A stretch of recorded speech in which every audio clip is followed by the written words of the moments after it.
Кожного року, коли починалася насправді тепла весна, наставав той самий день, коли вся старша школа раптом перетворювалася на бригаду комунальників по прибиранню шкільного подвір'я.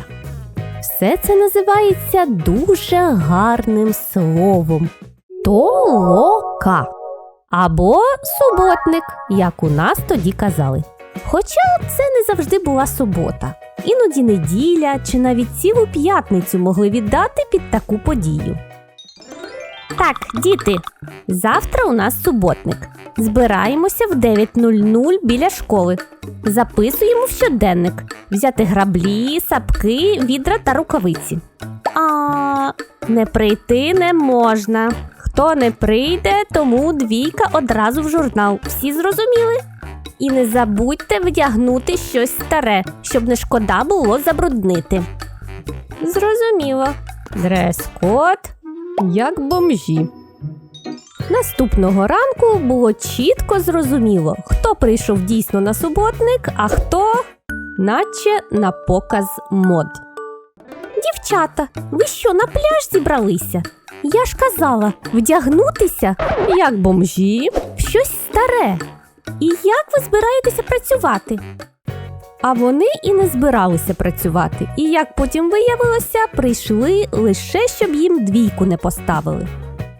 Вся територія навколо школи була розбита на сектори і поділена між старшими класами. Нашому класу дісталася найбрудніша ділянка за школою. Чому там було так багато бруду? А тому, що недалеко через дорогу починався базар. І звідти на територію школи вітром постійно приносило купу пакетиків, коробок та іншого сміття. І це все нам потрібно було прибрати.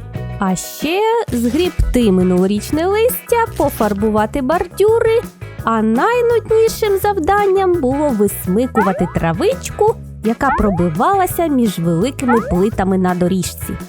І це завдання дісталося, вгадайте кому? Правильно, мені та моїм подружкам. Добре, хоч не сміття збирати.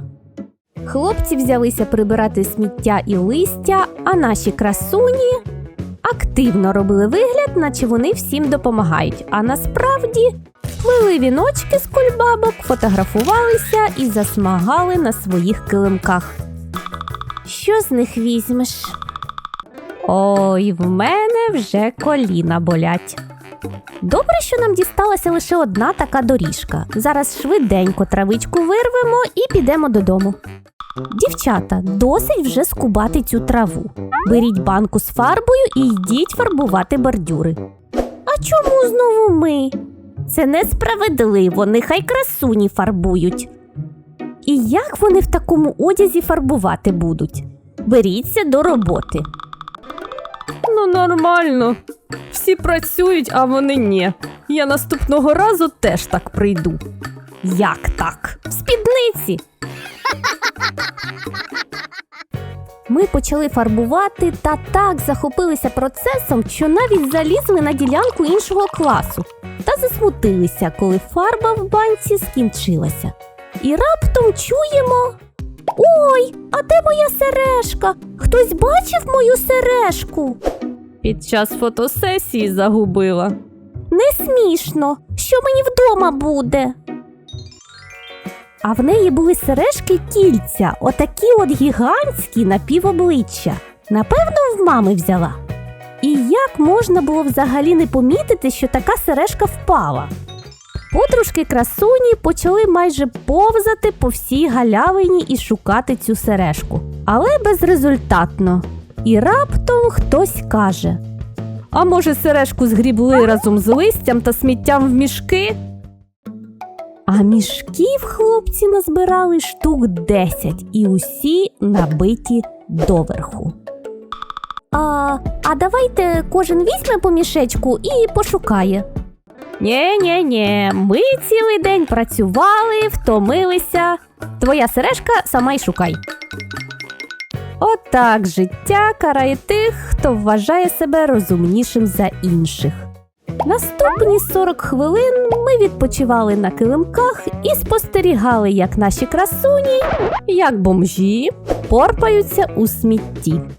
І все ж таки є справедливість в цьому світі.